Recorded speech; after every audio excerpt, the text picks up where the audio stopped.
There's a question on chat that has been asked by Mr. Robert Athikal.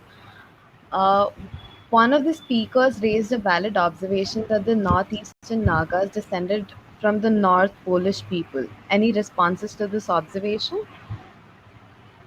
Miss Keditsu, I know you answered it on the chat, but maybe for the benefit of the audience, we could take it up again.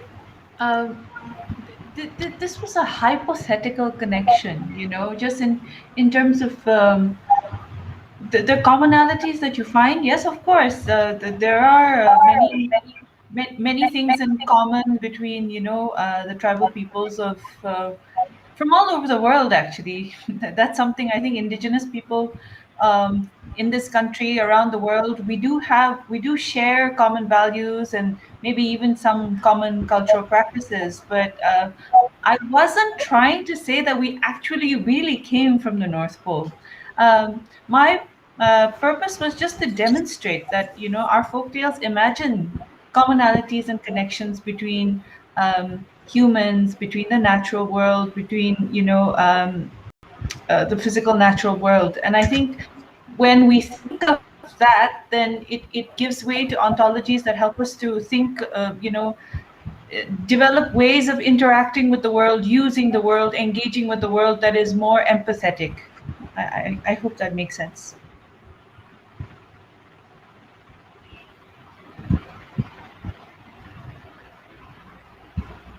Uh, so what do we do?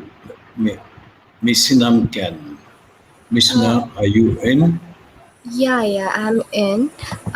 If we don't have any other question, then like maybe you all can say your last words and we can end the session.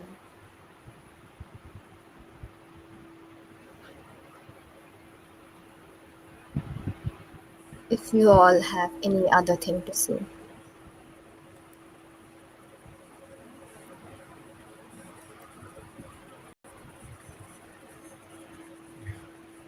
I think Nobuo has raised this question here. Nobuo, I think you have to get in touch with Sean. He, I sent the video, so I think you can. I think Sean can make it available to you.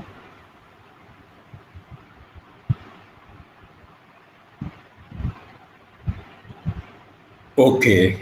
Now, thank you. Now that Tongam Rina is not there, I've been asked to tell the audience more about the research being done at He's Northeastern could you tell us about your research?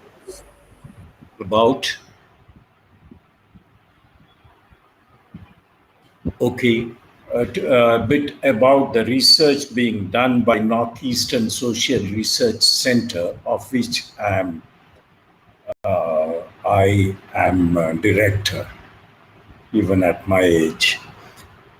Well, we focus on the Northeast, the seven sisters, the seven states of the Northeast, the original Northeast.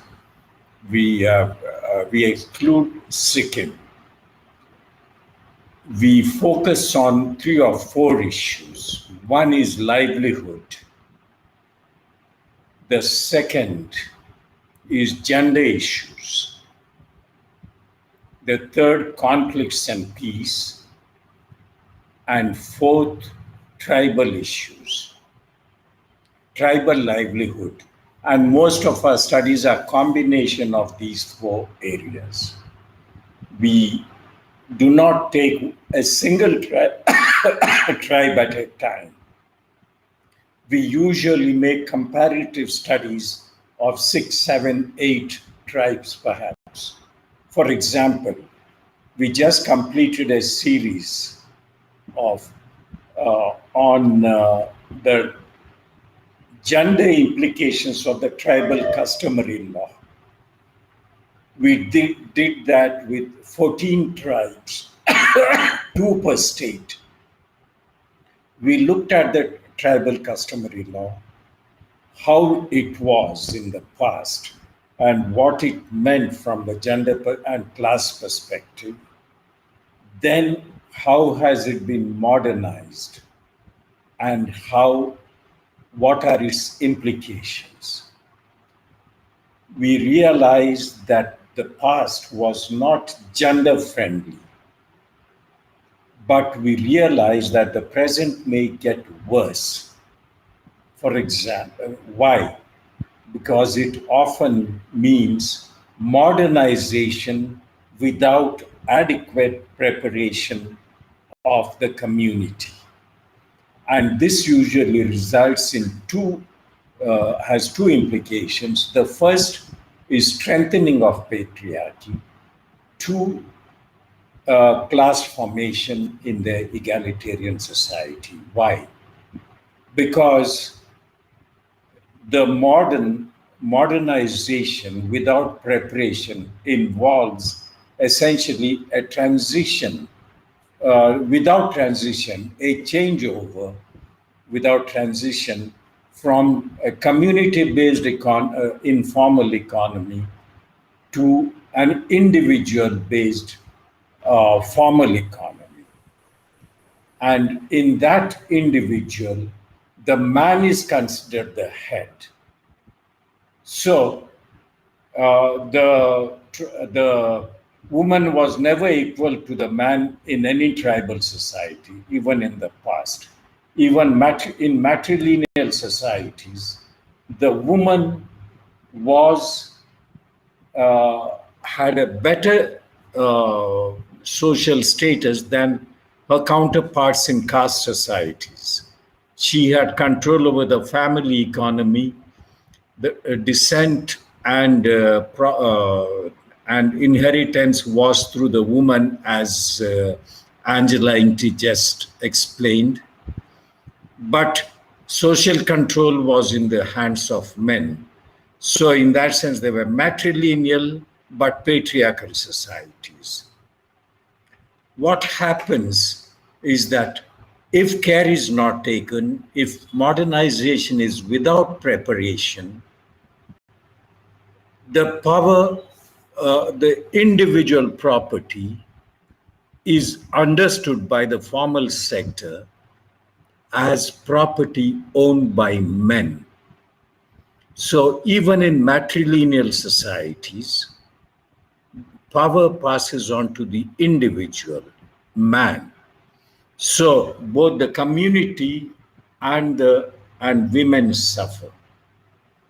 In others, that we have seen, for example, among the Garos, when, for example, for rubber plantation, the Rubber Board of India put a condition that the land should be individually owned and that it should be owned by the head of the family for loans and subsidies. Its result is that in a matrilineal society, men took over and many of them monopolized land. And it went to individuals, the community suffered, and women suffered. We did a study 20 years after this rubber plantation was introduced, and we realized that 30% of the families in that district were landless. So massive class formation had brought in. And that is something we see in different areas. We keep doing studies on development-induced displacement 1947 to 2010. We see the same result. On the other hand, a recent study of ours on shifting cultivation shows that we have that when tradition is modernized, both community and women's role can be protected. That is something we saw among the Kasi, who had traditionally grown in the shifting cultivation farms, what were used things like pineapples and cabbages that were used as soil protection mechanisms or subsidiary crops. because shifting cultivation is essentially is multi-crop cultivation. What they have done is to, instead of shifting to commercial crops like rubber, tea, or coffee, over which they have no control over the skills and no control over the market. What they have done is to uh, practically turn the shifting cultivation land into individual land. It remains in the hands of women.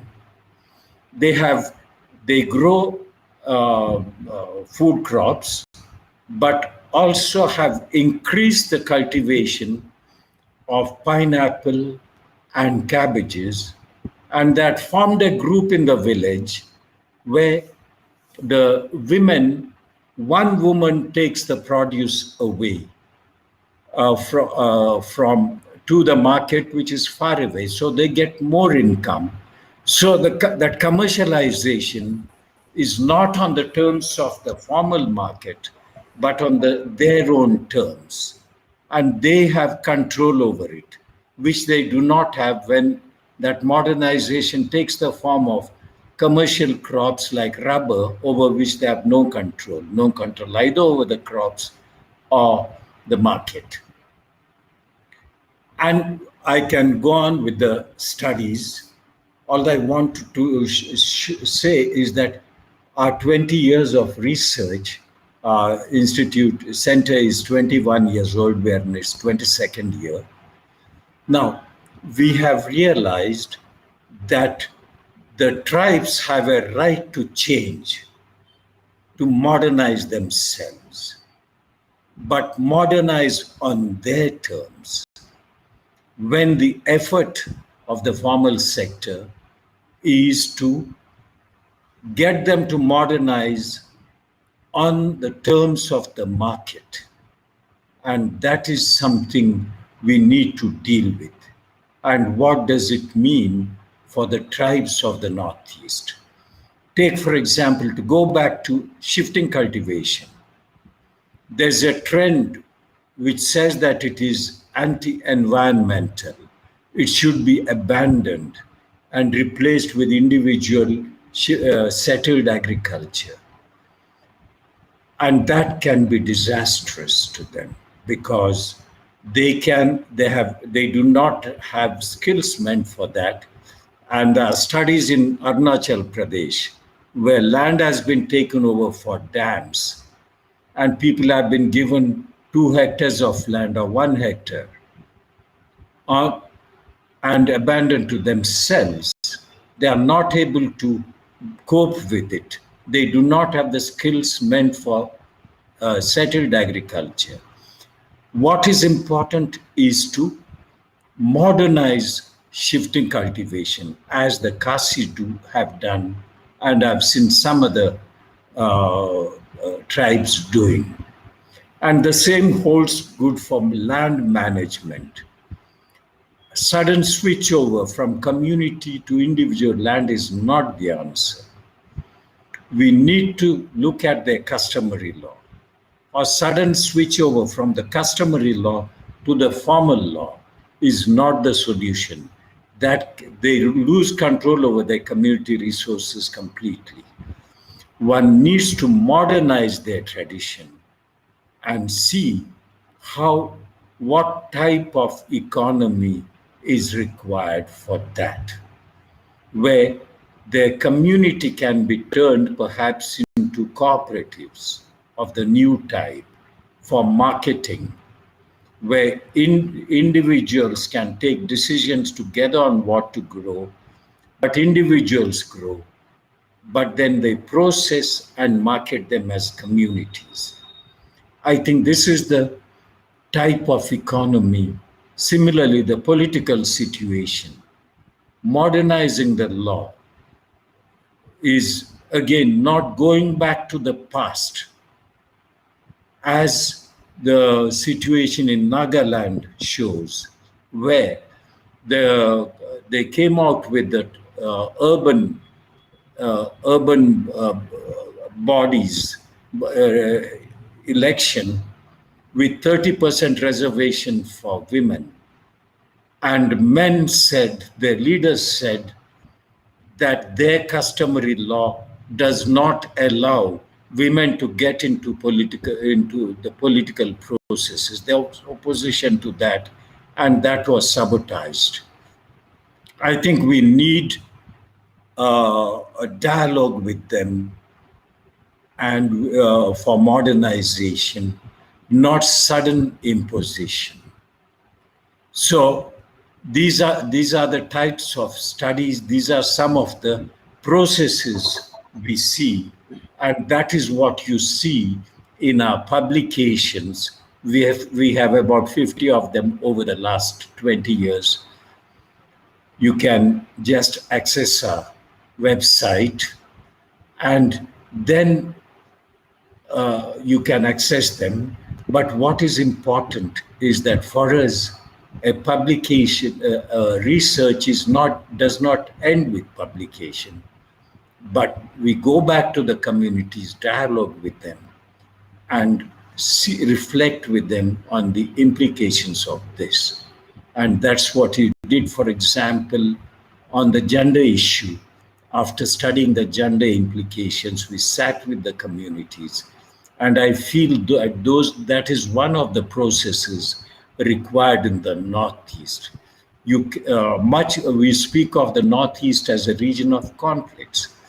Much of the problem arose when mainland India, what we call mainland India, that is the North India mostly, and India outside, imposed a single administration on the Northeast without understanding their identity, without understanding their aspirations. I feel that for conflicts and peace, for peace amid conflicts, it's very important to understand these aspirations. We may not agree with all of them, but I think we need to sit with the communities. The political process has to be a community process, not just between the government of India and the militant groups. I think these are, and similarly, ethnic conflicts. We need to bring the leaders of the communities in conflict together for ongoing dialogue with long-term confidence building measures and peace, long-term peace with justice in mind, because peace goes with justice to all. So with that, I stop. If you want our publications, you can write to us and we can send them to you. We send the bill, we send you the bank details, and you can transfer money. So that is what we do. And if you have any questions, you can ask, but there are also the remaining panelists from whom you can ask whether they agree with what I said, whether what I said has to be modified. Thank you. Thank you to that. Theyiesnuo. Thank you, Walter, and everyone. Walter has explained and answered to a certain extent the very question that Barry has also raised. What is the focus of your work and what motivates all of you? From my perspective, I go back to the psychological impact that the indigenous people, the tribal people in Northeast India in particular, have suffered because of the history of colonization, which has a great deal of connections with who we are today.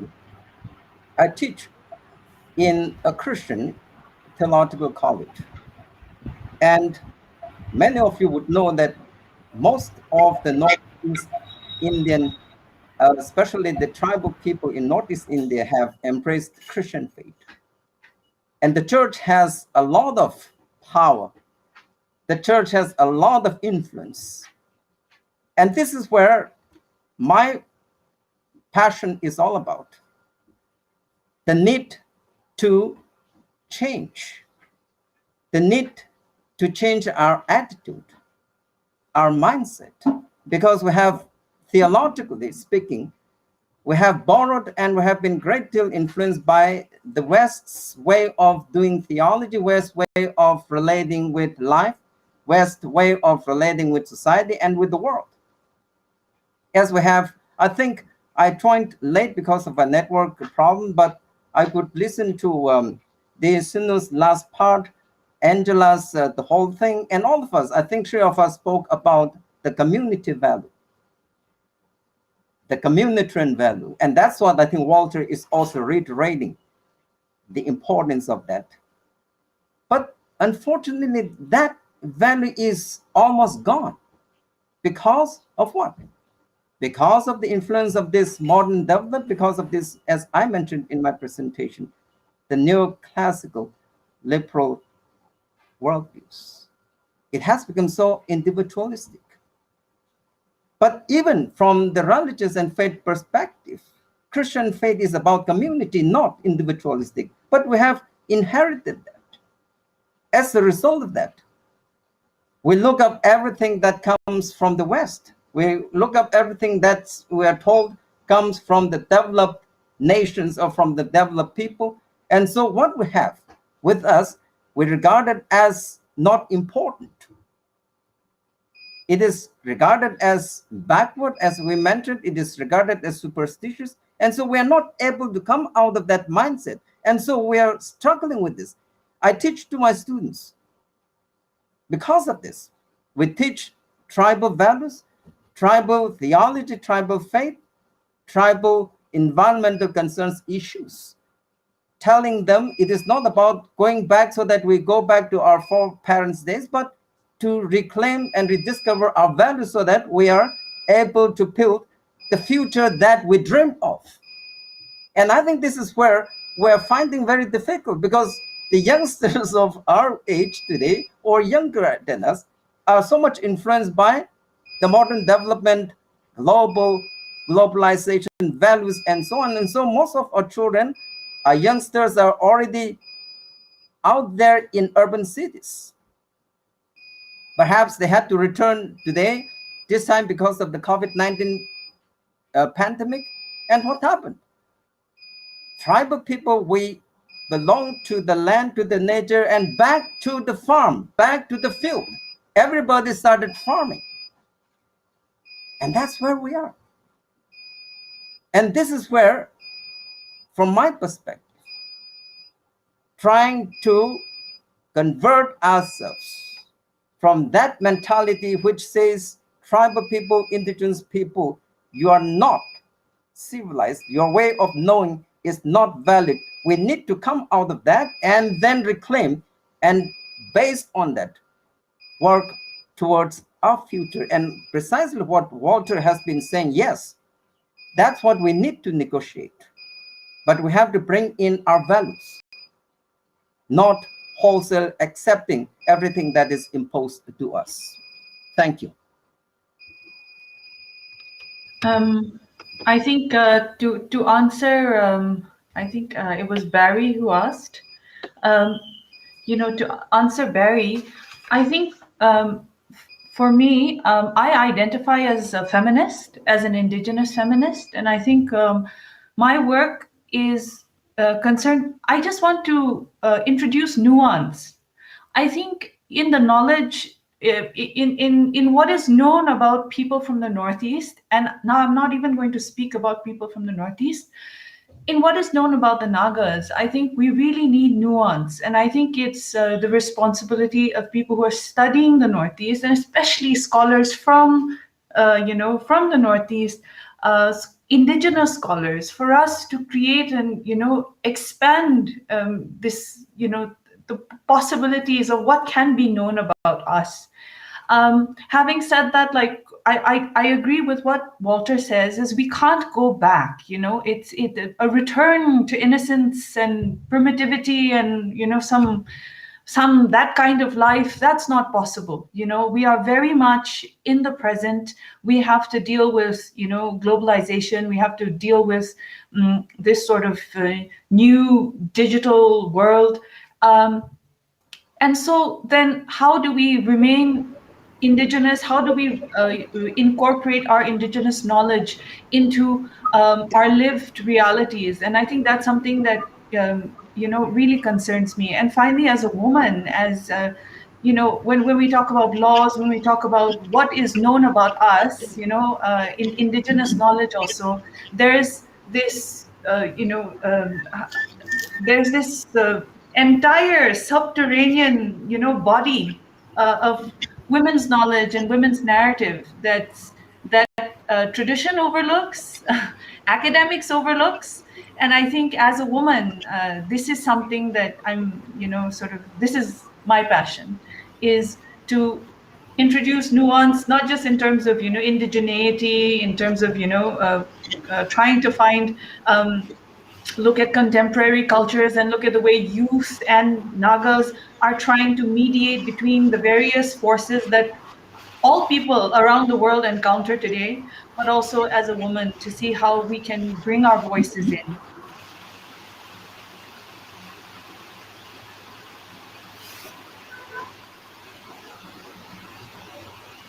I was asked a question, yes.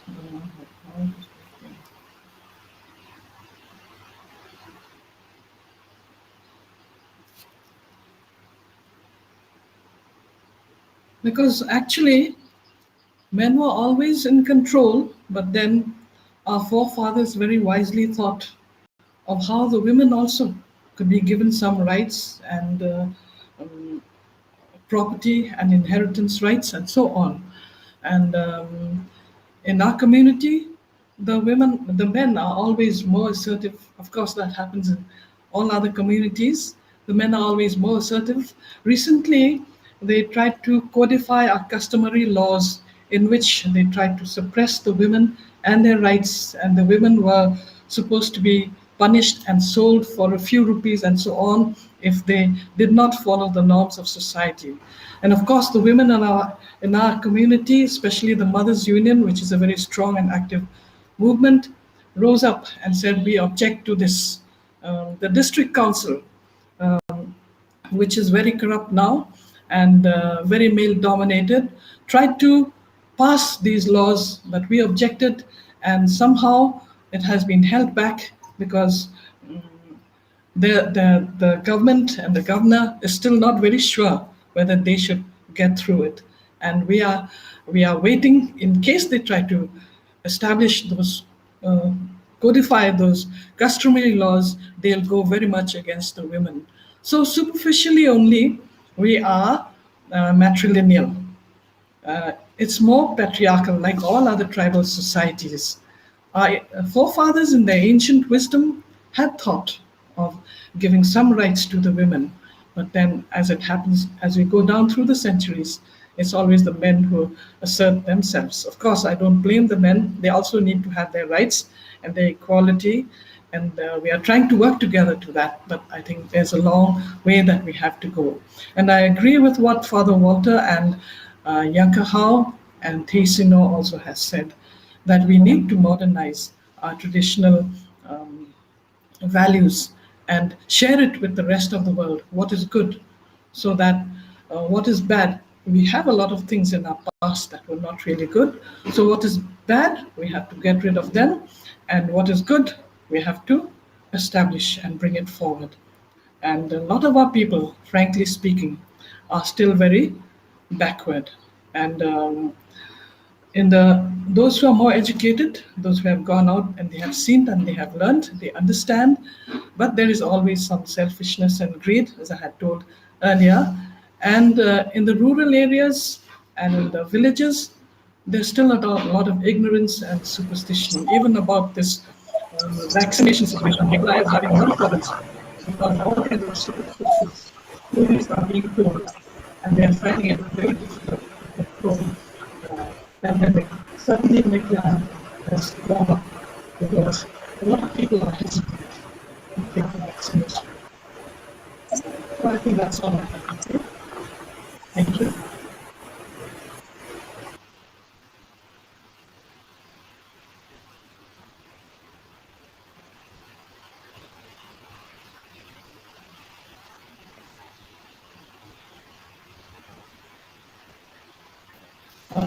Should I continue?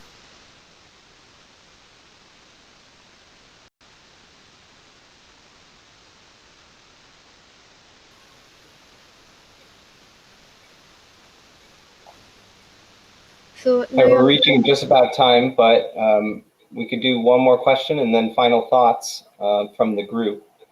This last question is to Theyiesnuo and Angela. Wonderful presentations. As teachers in informal institutions, how do you incorporate these narratives that you just narrated to us within your dissemination?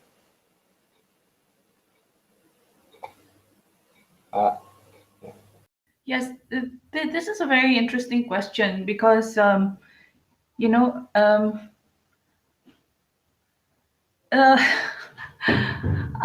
pedagogy is also, I think in India in general, we've inherited a colonial,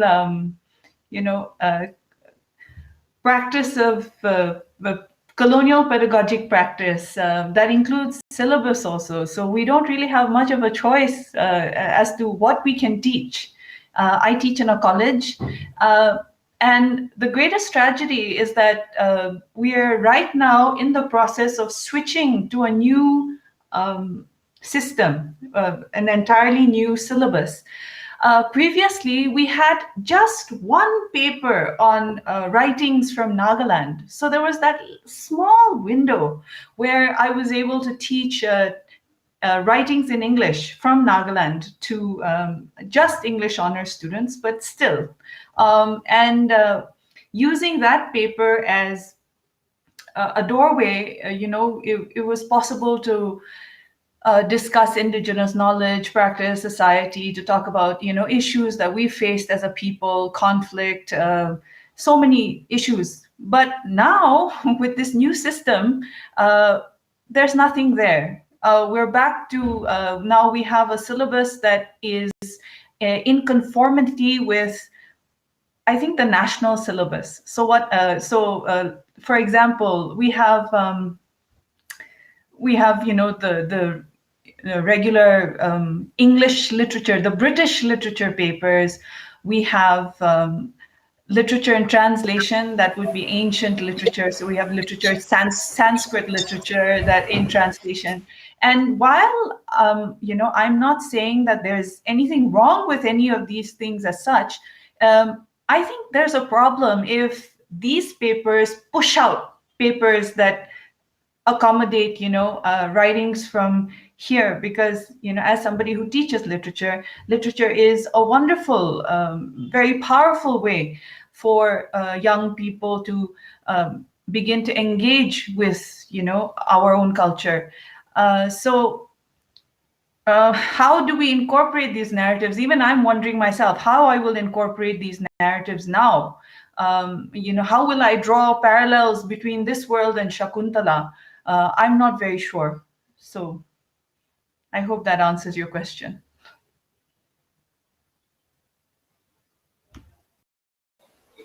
A question did just arrive on the chat on how to facilitate in tribal world our common notions on evolutionary becoming future.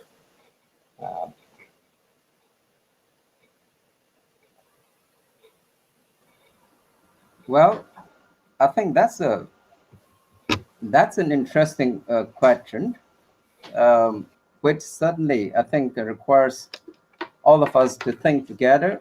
But from our tribal perspectives and the worldview, what I would like to say, I think, is that we ought to recognize that we're all together, that we are all interdependent, and that we're interrelated.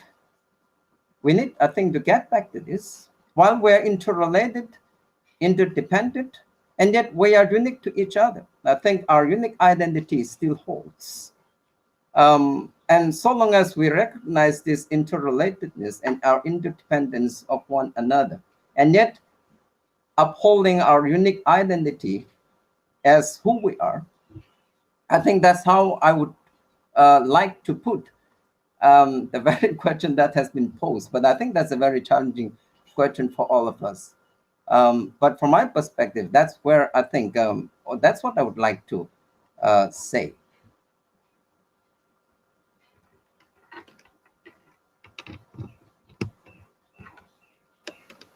Thank you for that. Shall we go into final thoughts and do a round table? I loved all of your stories and words that you brought to us. It was very beautiful and moving. Should we start with Theyiesnuo?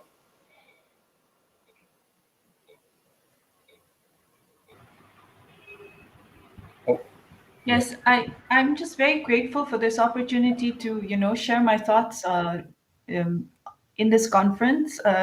It's introduced me to big history, and I'm very sorry to say I actually never heard of big history until this point. So I want to thank Ahau, and I want to thank Dr. Walter Fernandes for this opportunity.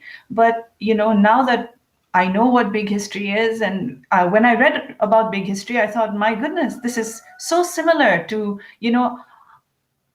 indigenous knowledge. This is so similar to the way we think about life. And now what happens, I think, what is very interesting is the thing about indigenous knowledge, or the way we think about the world. Our epistemology is one that isn't sort of watertight. So when we have, now we have this new digital world. I, for one, I use social media liberally. I'm in it, I'm immersed. And the most amazing thing about indigenous knowledge is it's not allergic to any of these new forms. It's able to absorb all these different forms of knowledge, all these different media, and I think there's a lot of potential for indigenous people, whether we're academics, whether we're young people, whether we want to just explore what we know, whether we want to take the body of knowledge that we as a people possess and disseminate it to the world, or whether we want to explore that body of knowledge and see how, as Ahau has said, see how we can negotiate our existence now while also retaining our identities and being who we are. I think this practice of knowing that we have is very advanced. I think it's gives me so much hope, because it is a practice that is inclusive, it is empathetic, and I think the world, as of now, these new movements, and it gives me a lot of hope also that a lot of these new movements, that are questioning capitalism, neoliberalism, that are, fighting for, conservation, for sustainability, all of these are being led by youth. And so I feel like, we are also in a very advantageous position to join these movements. Yes. Thank you for that. Walter, I saw you unmuted yourself. Would you like to go next? Yeah, I think, Sean, shall we wind up with this? You didn't hear. Yeah. Yeah. So thank you very much. Misinam, are you there? Would you like to say some words before we close? Probably yeah. I think it has been a very enlightening session. Unfortunately, I had problem with the audio. I couldn't hear a word of what Theyiesnuo said, but I hope you'll send me your recording. I heard Yangkahao fully, and part of what Angela said. I think it was really enlightening, and the questions were challenging. That's very important, because we can keep making statements without any reaction. And that's what made this session useful, I think. So thank you, everyone, for your presence, for your presentations, and for challenging us to rethink our assumption. Thank you, everybody. allow me to say just one word of thank you. I must say thank you to Barry. It is Barry who made all of us to be here today. The people from Northeast India, we were the weakest link. It is Barry who kept us alive, connected at all times. Sometimes we thought because of all this lockdown, pandemic, and all that, we might not be able to make it. But he's the one who kept pushing us, who kept us connected. And so that's how we're able to be where we are today. And we are so grateful for this opportunity. And so thank you, kudos to Barry and all the organizers of this big history. And we know that that there are indigenous people around the world, even in Northeast India. So do not forget us. I think we need to work together. We have also something to offer. Thank you, everyone. Thank you, Sean Gimple. May God bless all of us. Thank you. Thank Barry we need to thank Barry in a special way. Yes. Even when we were finding it difficult to come together, he persevered and made sure that there was a panel. Thank you, Barry, for that. Thank you, Barry. And Angela as well. I don't know if you have we know that you're having connection issues, but if you can do it, then great. Otherwise, we will end this panel. Thank you so much, panelists. Thank you. Thank you. Thank you so much. Thank you so much.